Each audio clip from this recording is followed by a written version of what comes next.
of the rivalry between the US and Iran goes way back. States like these constitute an axis of evil. If Iran cheats, we can catch them, and we will. They're a nation of terror, and we won't put up with it.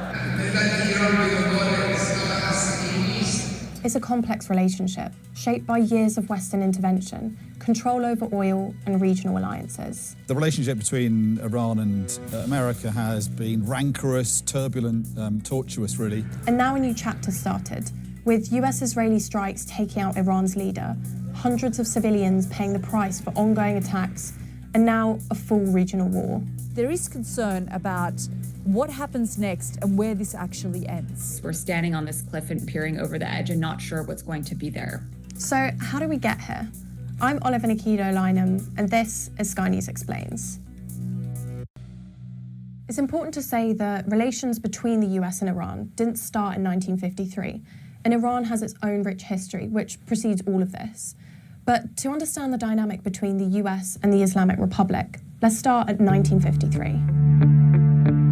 It was the year of a British and US-backed coup to overthrow the country's democratically elected and secular Prime Minister, Mohammad Mossadegh. He wanted to nationalise Iran's oil. That's Dominic Waghorn, our international affairs editor who's reported on Iran for decades. The British had effectively sort of sewn up Iran's oil very much in their interest, and this was a direct threat to the British, and they called on American help. Okay, we need a bit of context about oil. Iran has some of the biggest oil reserves in the world, and in the early 1900s, a former Shah, the monarch, made a deal with a British businessman that gave Britain the rights to explore and export a lot of Iran's oil. And the deal led to the creation of the Anglo-Persian Company, which is the origins of where BP came from, British Petroleum. And you might be wondering, if it was about protecting British oil interests, then what's in it for the Americans? I would say it's a combination between the oil issue and communism. Oil was the main concern of the British, and possibly communism was the main concern of the Americans. And it was the strength of the Iranian Communist Party, which was a homegrown party, of course, aligned to Moscow, but very much the only structural party with a nationwide organization and more, which probably swayed the Americans. So, working with Iranian opposition groups, CIA operatives inside Iran and MI6 made a plan to overthrow the Prime Minister. There were CIA operatives that were controlling things and were managing things, but it was very much an Iranian operation. There was a vast array of opponents to Mossadegh. The result? Mossadegh was arrested, tried for treason and put in prison. And the US-backed Shah Mohammad Reza Pahlavi was restored to power and ruled Iran as an absolute monarch for the next 26 years. Even though the US now admits that it was involved in the coup, it took decades for an official confirmation to come out. But now declassified CIA documents show you just how involved the agency was. Take a look at this document, titled The Battle for Iran.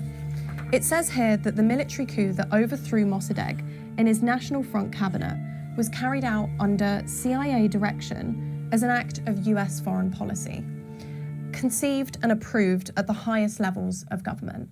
So while the coup helped restore British interests, it really brought US intervention in Iran into the picture. But over the course of the Shah's reign, he became increasingly unpopular. As the economy kind of turned against him and economic fortunes turned against him, he resorted more and more to repression. And the instrument of repression was the Savak, the Iranian secret police, who were more and more brutal. And he led a life of conspicuous wealth. And the perception, I think, for the Iranian people was, while they were suffering economically, he was living this life of luxury. Alongside this, a range of opposition groups gained popularity, and protests and calls for change within the country also grew. These different groups, the leftist groups, the nationalist groups, the religious groups, all of these groups kind of coalesce eventually, and they come under the umbrella of Ayatollah Ruhollah Khomeini. Khomeini was a religious scholar and a vocal critic of the Shah, so much so that he was exiled in 1964 and didn't come back to Iran until the Shah fell in 1979. The 1979 revolution was a revolution of sovereignty, independence, freedom, this whole anti-American sense. Anti-American as in anti-imperialism was a part of it. So the 1979 revolution is really important because it marked the start of the Islamic Republic, with Ruhollah Khomeini as the supreme leader of Iran, in a system of government that still exists today. So, how did the US view the revolution? Well, you've got this anti-Western Islamist government coming into power, having deposed a pro-Western Shah, and so the stage is set for, a total deterioration in relations between Iran and outside Western powers, most of all America. But over the years, the Islamic Republic has heavily expanded its control over the population. And there's many ways they've done that, like mass surveillance, using internet shutdowns, and its morality police. All of this has made it really difficult and really dangerous for people inside Iran who disagree with the regime. And how popular has the regime been over the years?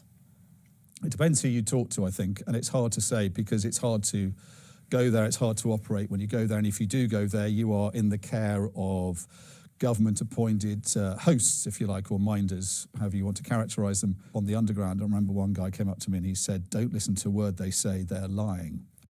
You're invited to join Phoenix Energy's next webinar, where you can drill deeper into our bond offerings. We currently offer 2 investment opportunities. And in the decades following the revolution, there have been multiple protests, ranging from issues around the economy to women's rights, and they show the level of resistance to the existing government. This includes the Women Life Freedom Movement, following the death of Mahsa Amini, a 22-year-old woman who died in custody after Iran's morality police claimed she wasn't wearing her hijab properly. I think you could argue that going back and looking at some of the first large protests, maybe 1999, some of the students' protests in Iran, that Iran has been in a constant state of protest since then, because each of these movements have popped up and asked for different things that have never been given to by the state. So each of these movements have continued to compound on each other. It's very dangerous to participate in a protest in Iran. You can be killed by the state. We've seen that multiple times in the Islamic Republic's history. In the years immediately after the revolution and the decades that followed, there are so many events that led to a fracturing relationship between the US and Iranian officials. Let's take a look at a few of them. 1979 was the start of the hostage crisis, which saw 52 Americans held in the US embassy in Tehran for 444 days, which led to US sanctions on Iran. In the 1980s, the US supported the Iraqi side of the Iran-Iraq war, where hundreds of thousands of people died. And in 1988, the US shot down an Iranian commercial plane, killing 290 people, which the US said it mistook for an Iranian fighter jet. And the US attitude towards Iran summed up in this speech by President George Bush in 2002. States like these and their terrorist allies constitute an axis of evil. It's fair to say that no American presidents had particularly productive relations with the Iranians, from Jimmy Carter, Ronald Reagan, both Bushes, Bill Clinton. I think by the time you get to Barack Obama, relations are so sour and there is so much suspicion and paranoia, particularly amongst the Iranians, that it's very hard for them to take seriously any American rapprochement. But there's a topic we haven't discussed yet: nuclear weapons. و دیگران مرتب از سلاح اتمی اسم میارن که اونها میخواهند ملت ایران این فناوری را نداشته باشد. But it's not a conversation that's left in history.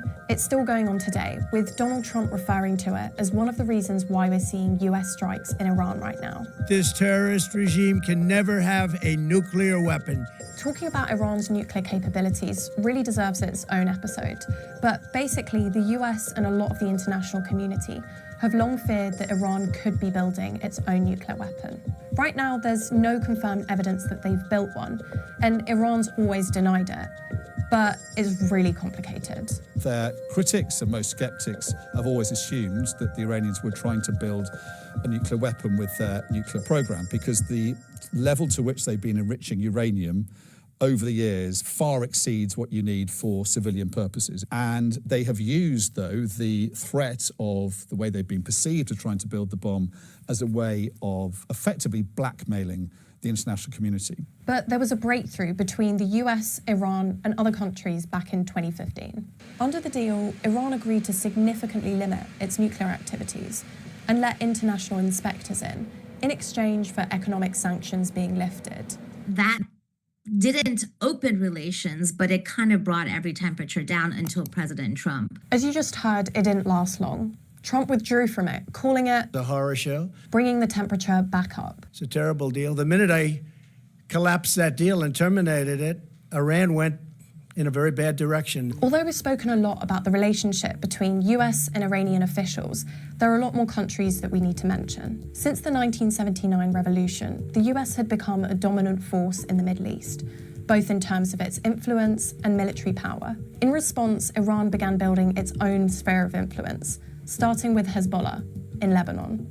So now let's turn to the current situation. Iran's allied groups in the region include a loose coalition, often called the Axis of Resistance. That's a series of militias, groups and governments in different countries across the region, including Hamas in Gaza, Hezbollah in Lebanon, like we mentioned, the Houthis in Yemen, and various groups in Iraq and Syria.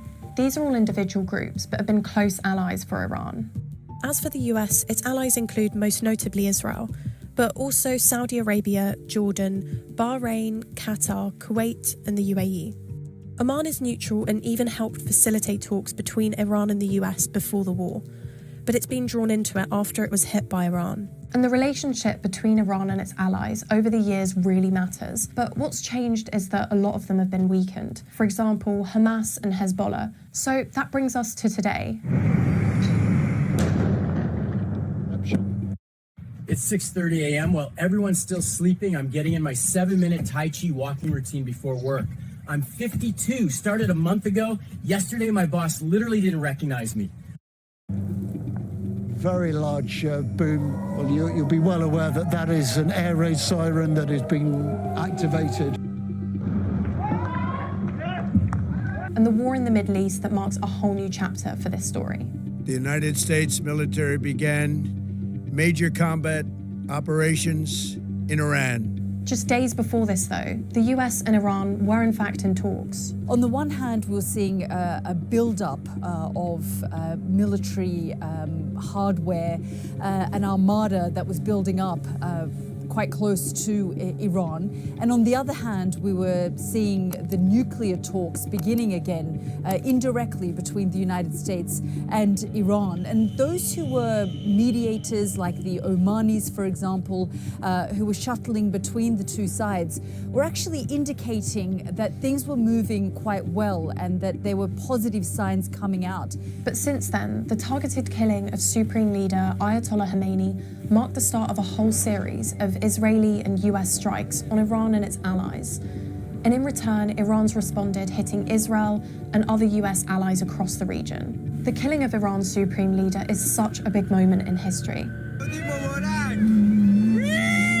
Videos have shown some Iranians celebrating the death of the Ayatollah, but we've also heard about the anxieties from other people about how all of this has played out. I understood why people were celebrating, because, you know, this horrible person has finally been taken out.